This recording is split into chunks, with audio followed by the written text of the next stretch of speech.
Riley, Mr. Wendell. We got Timothy, Camp Counselor Shang out here. We got Ohio Hex, the lovely JC, and Stone is in the back doing his thing. And I hope he can hear me returning from his wonderful honeymoon outside of the States. What's going on, Ibrahim? What's up? There it is. Good to be back. Is it good to be back? Did you have fun? It is good to be back. Yeah, I did have fun, but I don't know if you've ever been on a vacation and it's been way too long and you're like, I just want to sleep in my own fucking bed, For sure. It's gotta be refreshing to be back then. Yeah, and Pakistan is super humid and you can't use toilet paper. You have to use water to wipe your ass, so... That is, nice we got a back. culture lesson today. That's actually, That's so beautiful. that was one of the things that you did not update us with in your travels, thankfully. Yeah. Well, I mean, I just want to say thanks for everyone who tuned in today. I'm sure some of you have noticed our sub button is up. We're officially affiliate. So let's go.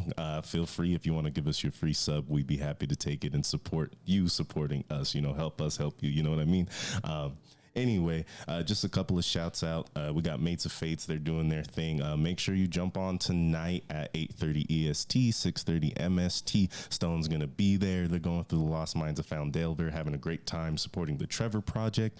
So, go there, donate some stuff. Cause Wild Magic Surges. It's a fun time. Giant Dad, always got to shout them out. They're doing good things for us. We love our intro and Improv and D&D, Beyond the Review on Spotify if you guys like movies.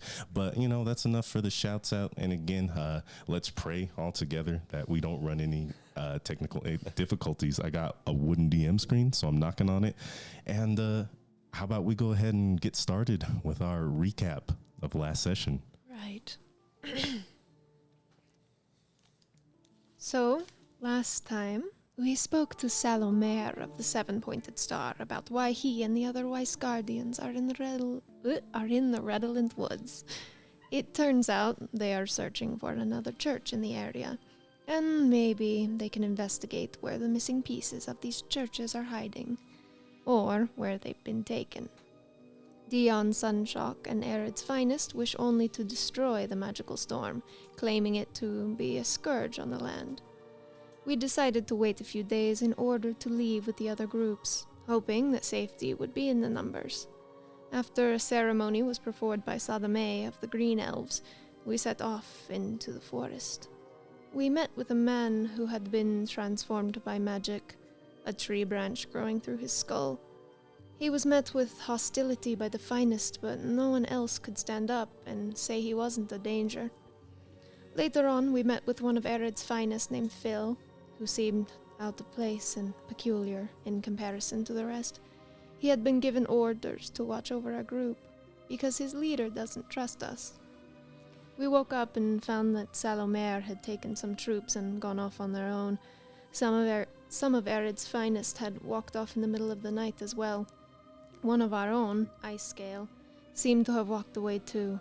We searched, but all we found were some strange round tracks. When we finally made it to Il Hayed, the walls were too high to climb, and the ground was littered with magical rock creatures that caused tremors if we got too close. We were attacked by a bone serpent, which ruptured the ground and threw us into a cavern, where Nannery broke his leg in the fall. Now, we stand there, in the dark, waiting to delve into the dungeon.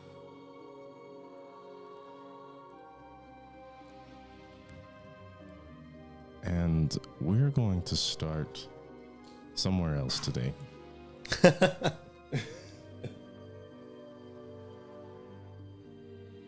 Oh boy. It's hot.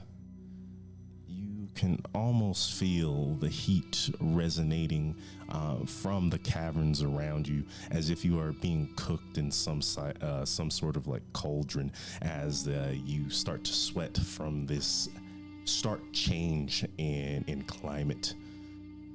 Ersid, you look around, and all you find are remnants of what seemed to be a camp inside some sort of cavernous tunnels. You see the remnants of like a put out fire, bedrolls. To the side of you, to the right, you see kind of like a divot in the rocks where underground water has started to pool, and you can see dripping from the stalactites above where this fresh water is coming from. And sitting on a rock in front of you is a somewhat demented form of a familiar face. When you look at their shaggy red hair and their lithe, small frame, it's almost like it was just yesterday. Lachlan sits before you clad in very dark robes, the color of blood and mud and vile, all put together as swarms of flies seem to dart and dip and buzz around him. He looks at you with a very wide smile on his face, and those childlike eyes devoid of all wonder, surrounded by bags of very, very dark skin. Wow. Who would have thought I would found you? He tilts his head. I didn't think I would see you for a while. How have you been?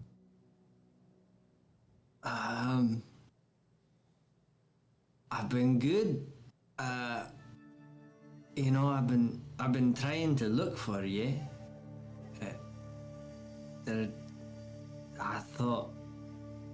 I don't know whether I thought you were dead, but I didn't want to believe it, so I kept looking. But this is a nice home you have here. And he kind of looks around. I mean, it's about as much home as we've ever had. Always on the move. Probably why you never found me. We just keep moving and moving until the next job is done. And he kind of stops as you hear from deeper inside the cavern behind the rocky walls the sound of chains, large chains clattering, and sort of a that bellows throughout the cavern itself. Oh, we might want to keep it down. You want to walk, brother? Sure. Well, whatever you say. And what was, go ahead. Yeah. Are we walking? Yeah. And he's starting to walk you through, and like you can tell it's almost like an anthill. Like there's just everywhere you turn, there's just more and more caverns for you to go down. You take a left and it opens up to a tri-fork. You can continue to go straight, left, right. He just kind of meanders around these caverns as he kind of talks to you. So, what are you going to do now that you found me? Tell me about your investigation.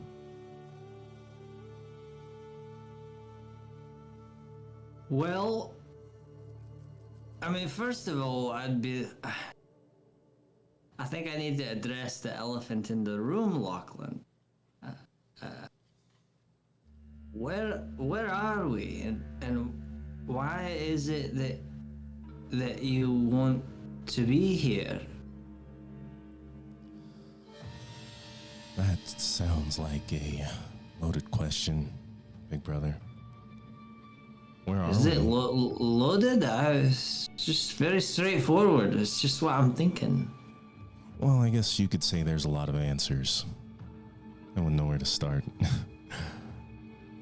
Well, what I can tell you is we're in the Badlands.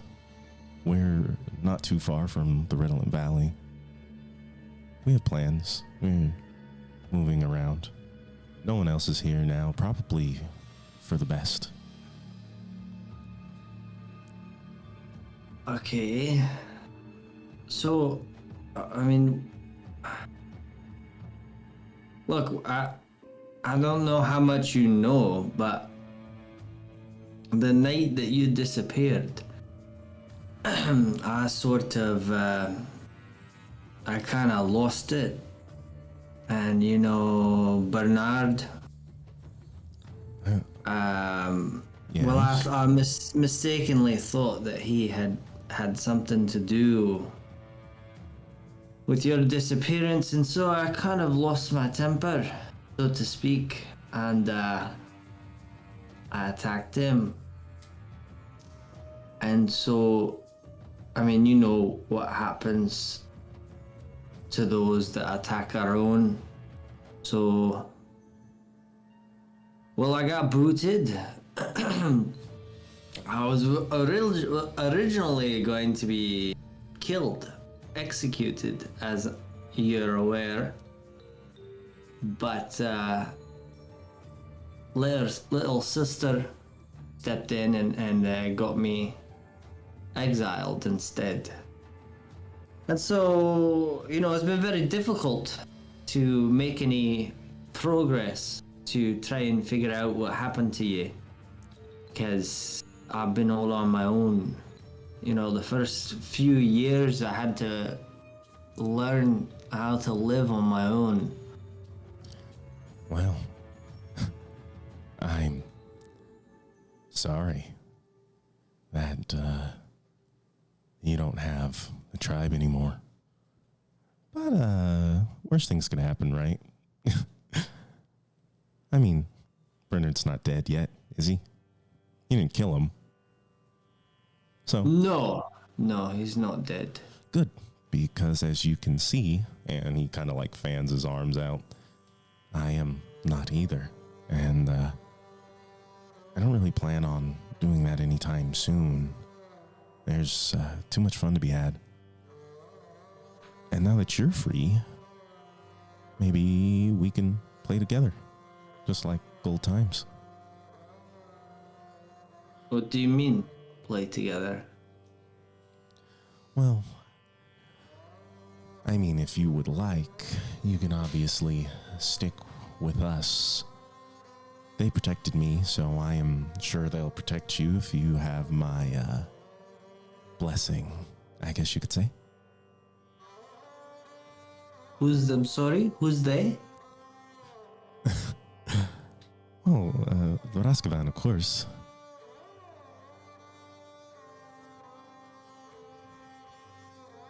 They, should I, do you want me to enlighten you about that night, Ersid? I mean, yeah, that was gonna be my next question. The question I have to ask you first is, depending on what I tell you, will that determine if you'll be staying with me or not? Or do you need to go back to your silly little vacation in the wood? Well, I just don't know why do I have to make a choice, you know? Like, I mean, those are my friends. Not that you asked, but you know, we're in the middle of doing something I think is important. You know, there's this magical surge going on, and we're trying to get to the bottom of it and figure out how we can help.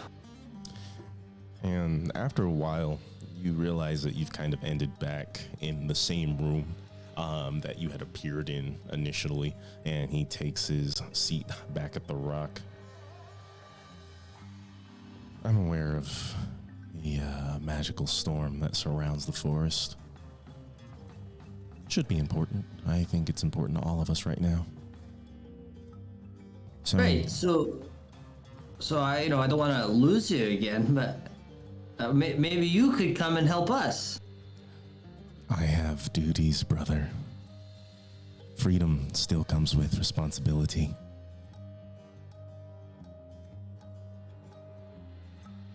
So, Well, you'll have to enlighten me then about your duties. feel free to Take a seat. Okay. And he kind of like scratches his head, and you're kind of looking at him and describe a lot about how like Lachlan looked before you were exiled, before he went missing. Well, he was like, he also kind of had a reddish tint to his hair, not as much as me. He was much shorter than me. He was like a teenager at the time of his disappearance. Maybe like, Like 13. I don't know. Yeah. Well, I don't know what like the equivalent of like an adolescent is in elvish years, but like, do you know what I mean? He was in the teenage phase of whatever that equates to for elves. And so he was a good bit shorter than me, and yeah, he just kind of looked like a miniature me, but now it seems like he does not. Now it seems, I mean, he looks like a zombie, as far as I can tell. A zombie with the exact same frame and body as 13-year-old Lachlan when he disappeared. However, you're a lot older now. And Oh, okay, that is interesting. Lachlan sort of like ruffles his hair and scratches at his face a little.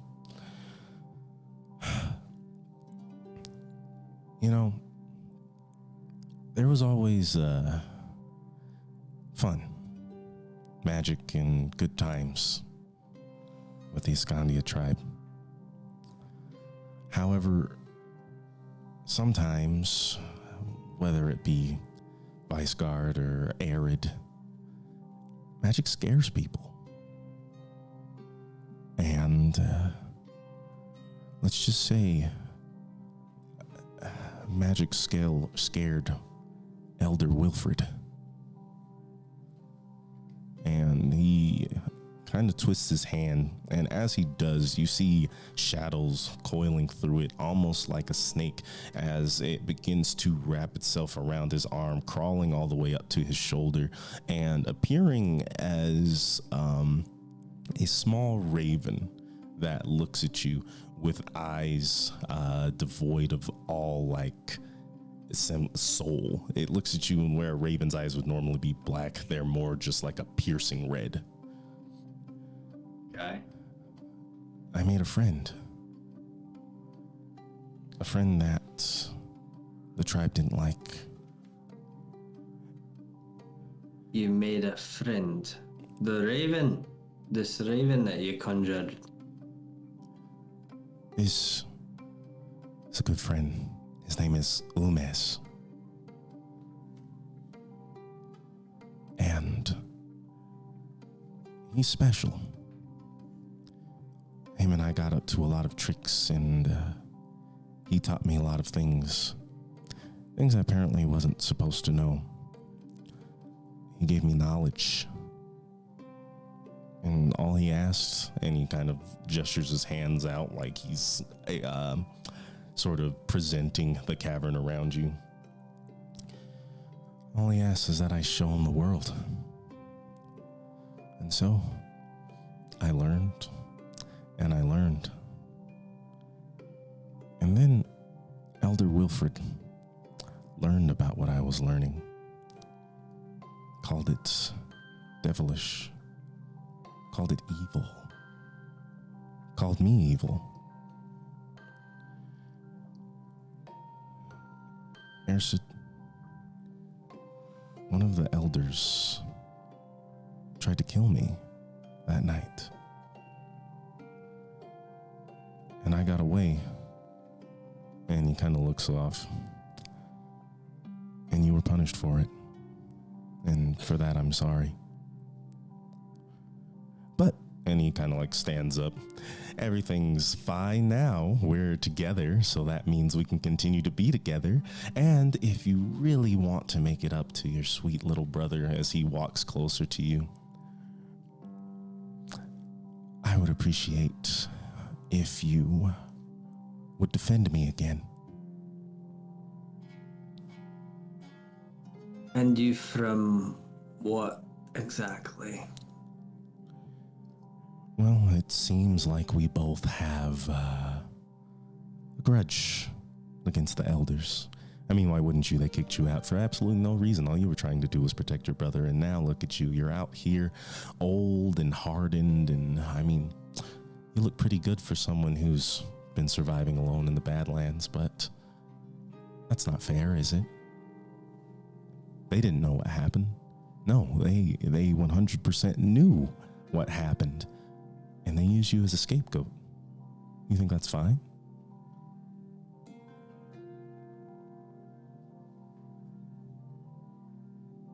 So, you're going after the elders. Is that what I'm hearing? In time, I have lots of things we need to do.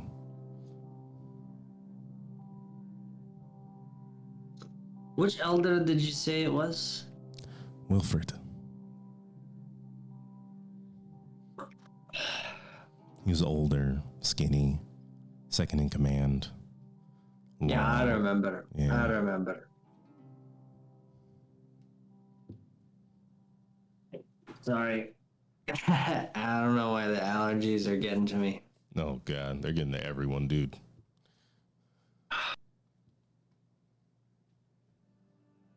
You know, Wilford, I remember he was particularly hostile towards me. Wonder why. So you said in due time. I mean, what are you waiting for? What really what's the day to day out here? I mean, it just looks miserable, to be honest. I mean, I don't mean to be rude to your home, but like these harsh conditions, it's hot, there's fucking bloaters all over the place. Like, why is it that you've chosen to stay out here? Why are you with the Raskavan? They saved me that night. I managed to get away and find one of their encampments. And she was there. And she decided that I was worth something and that I could help them. They preach freedom. I ask for freedom. And so here we are. Our goals align. Who is this woman you met? They call her Mashti. She is Najdi?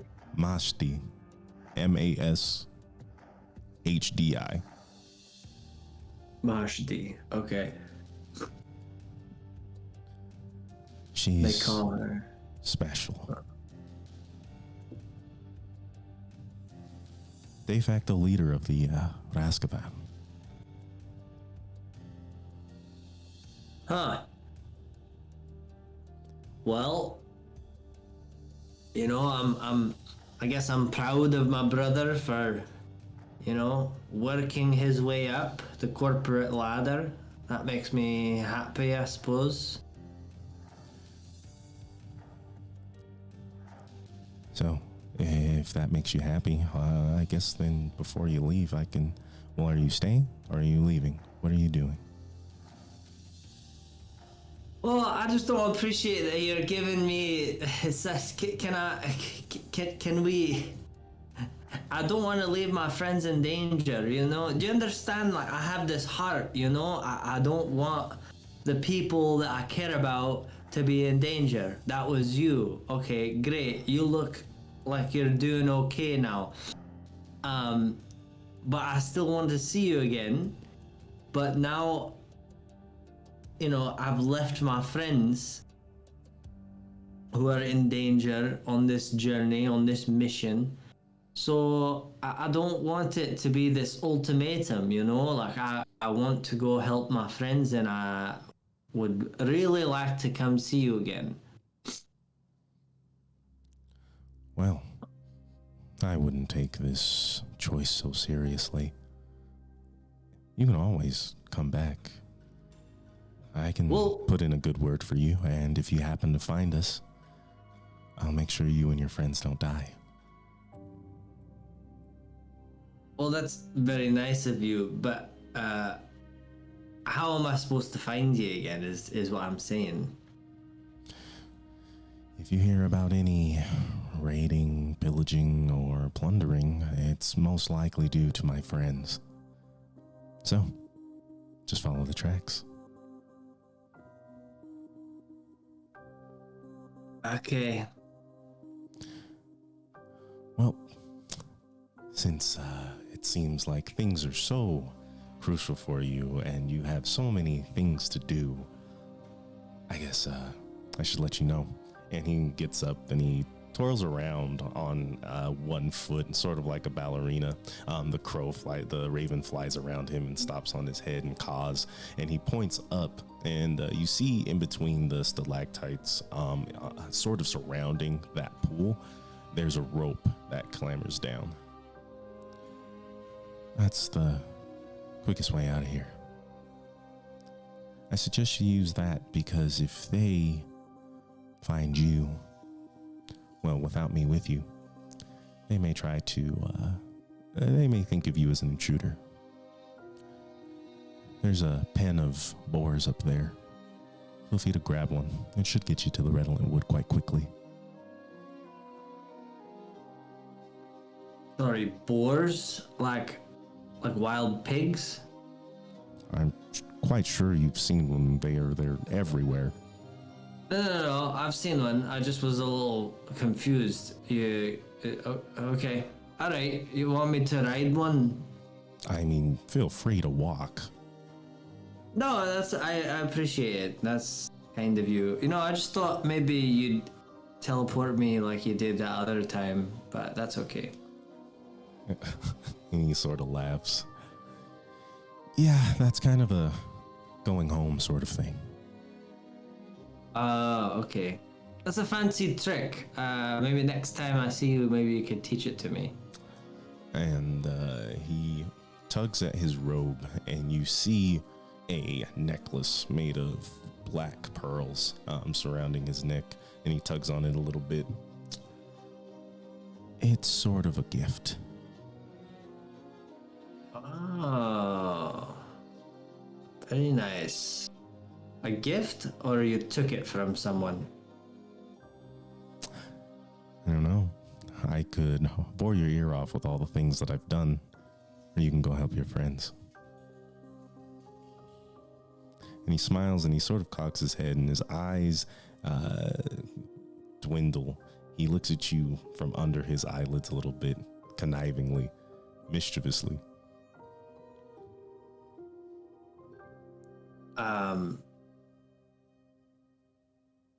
Well, Lachlan, I just wanted to say that it really is so good to see you again, and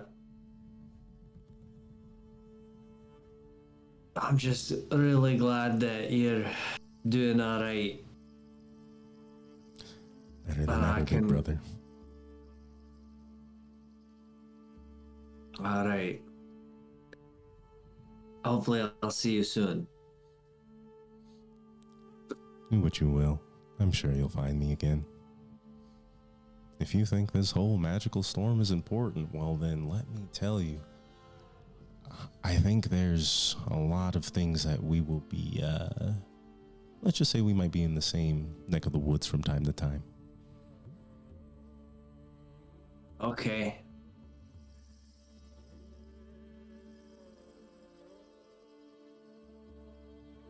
I go in for a hug. And he hugs you. The raven sort of flies off, and you can hear its wings flapping. And for a moment, you are taken back to a time that feels safe and calm. Before the exile, before all the hardship, before you thought your brother was dead. And for a moment, he's alive there in your arms. Nice.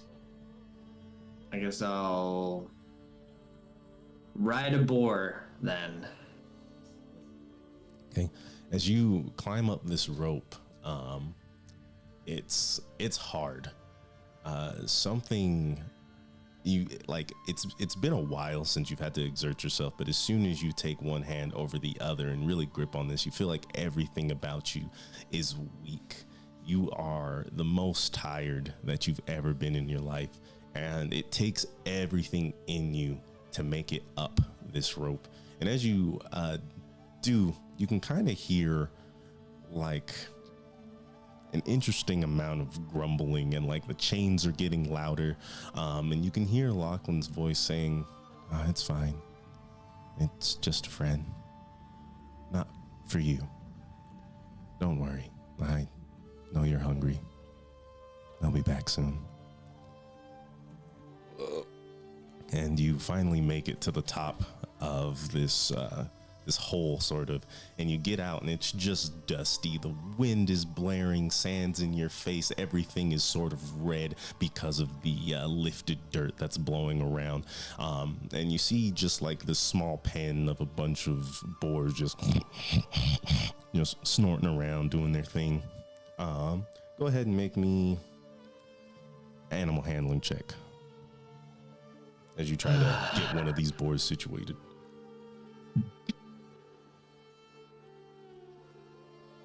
12. 12? Okay. Yeah. You try your hand with a couple of them, and like some of the larger, more sturdy ones that you're like, yeah, this is gonna be the best move, aren't really taking kind to you. But you find one that's sort of younger and a little more uppity, but because of that, its energy sort of it's excited to see you, and you settle with what you can get. You saddle yourself on and you bust out of this pen with a solid idea of where you're supposed to be going. I mean, you look off towards the northeast, and you're quite close to the redolent wood itself. You gallop off on top of this boar, and after a while, you make it to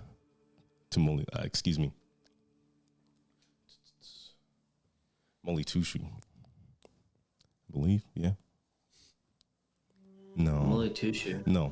Tomomori. That's where you are. What are you talking I was like, that's why I was like, no, I had to remember. So you make it to Tomomori, a very familiar sect. You see the guard outside, the Mokangaki, and they recognize you immediately. They're a little wary because of this boar, but they realize that it's you and they let you in. And they're kind of scrambling around. And next thing you know, Kakuzu is standing in front of you. And with watery eyes, he opens his arms and sort of nods at you, asking for a hug.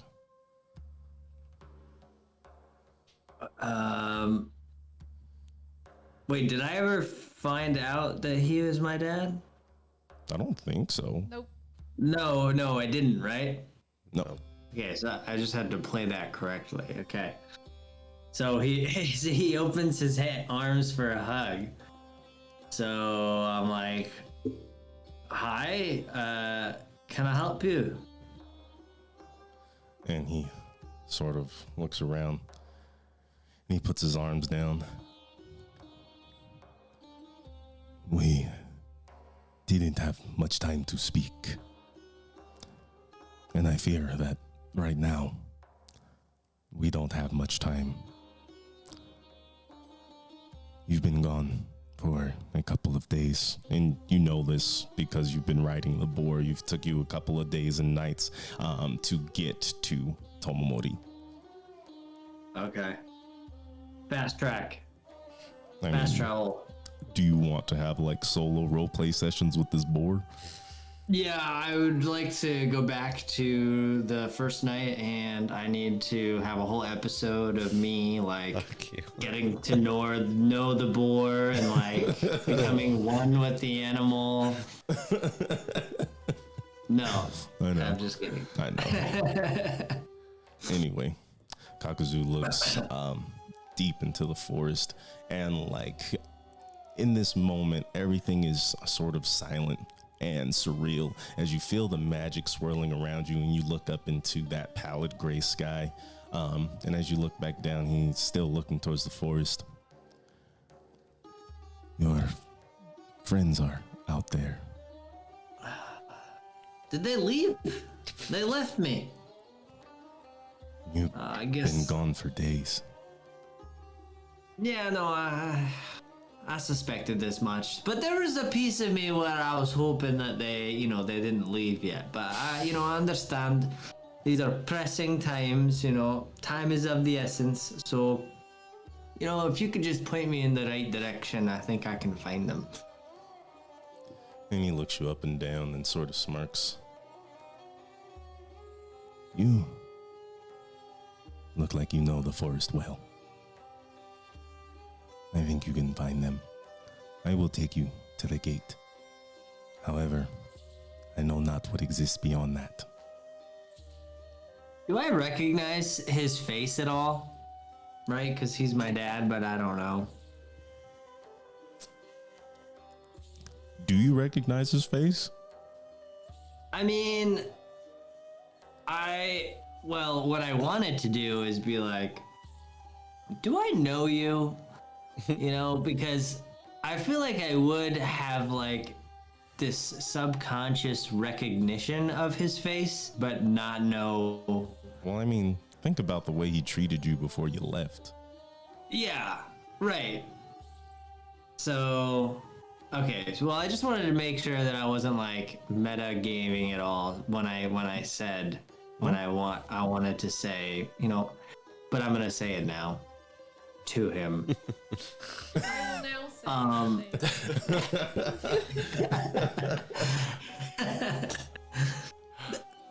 to be back, guys. Good to be back in the D&D chair. Okay. So, I'm sorry, Kakuzo, have we met somewhere? I mean, besides here? And he's still looking off towards the forest.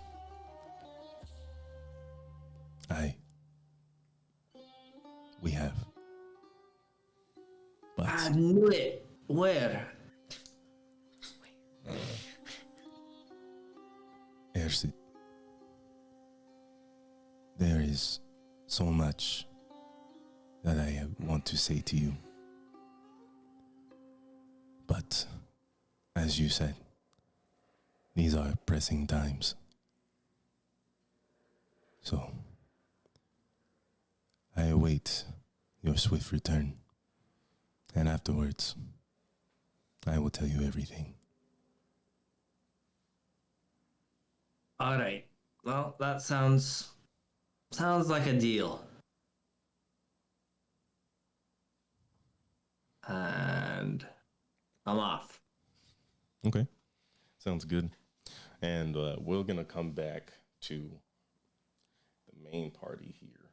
Okay, good, because I need to Take a breather. take a breather for a second. Okay, do your thing. I'll be you. Good.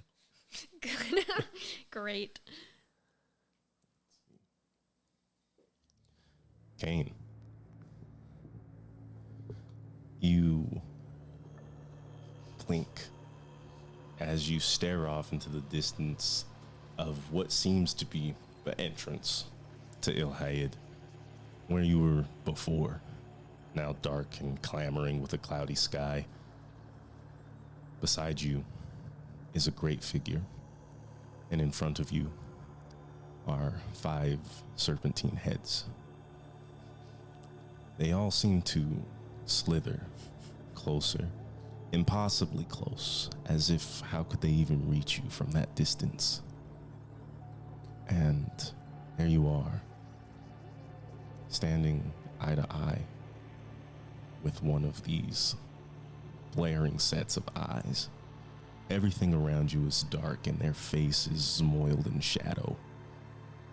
You feel behind you that same dark-clad woman that you've been seeing since you've reached Ilhaid. And you hear both of their voices all at once. Cain, you have a gift. Use it. Find me. For that is why you have come.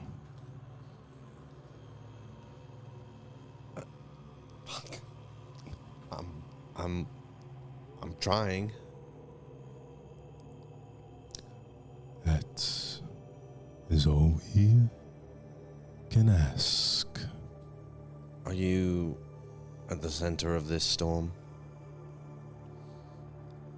You're met with a very purposeful silence. What do I do when I find you? And as soon as you say that, it's almost like the creature in front of you, their eyes open wide and light pierces through them. Everything is blinding until all you can see in this white light is a small hexagonal black stone floating and spinning, made out of some sort of dark crystal or obsidian. You're not sure. You see murals. You see all kinds of depictions of dragons and giants and death as there are bodies strewn around you, all in the form of different art styles as they pass through your vision until finally you are back staring at the sort of humid, damp, dank walls of the sewers that you had fell into. Looking down, you see just like the divots and makeshifts of rocks, and underneath you, you can feel your feet are wet as a stream of unknown liquids pushes forward. You turn around and you see light cascading from a hole in the ceiling and your friends milling about over some sort of commotion. I'll walk back over to them. And Narissa, Kanua, Phil, they're all getting up. They're all a little shaken, and you see they're speaking to Nanari. Branch is just kind of idle, not sure what to do. Isn't Branch unconscious? Is Branch unconscious? I remember him being unconscious. I don't think he went unconscious. I don't remember. Because I thought Kanua was carrying him.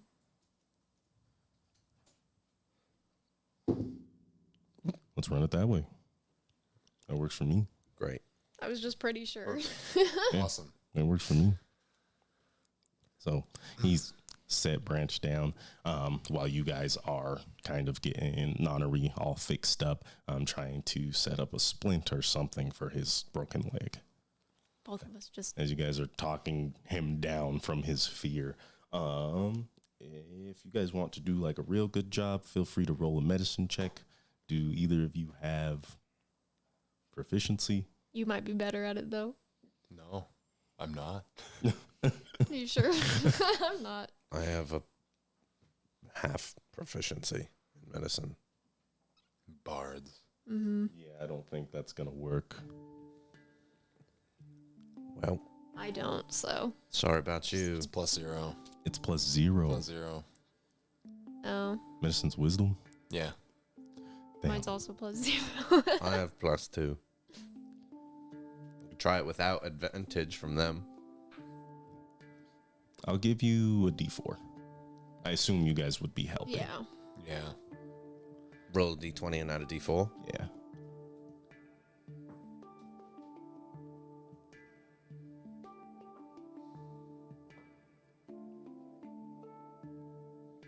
$13. 13.